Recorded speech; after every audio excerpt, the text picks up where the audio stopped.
Because a lot of people will just get into voiceover and they'll think like, oh, voiceover is podcasting. And it's like, no, no, no, no. No, it is not. Yeah. Podcasting's great and it's wonderful to sit here and have this conversation, but this is not voiceover.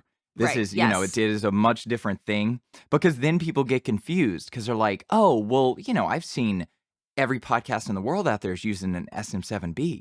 So of course that And must be the microphone for voiceover, right? and that's great. That's Right. great. If you want to start a podcast, that's a great mic to have a podcast Exactly. on. Go for it. Yes, but it's still a dynamic mic. You still have to Mhm. be right up on that microphone, which increases the bass and makes you sound unnatural. And like you're whispering into someone's ear or talking into their ear, right? And that's not the sound that they're looking for. Most of the industry is like, no, don't you dare use a dynamic mic. Like I said, I think the industry's changing a bit, but Yeah. still, that's why when people are like, oh, it's voiceover podcast, I'm like, no, it's not.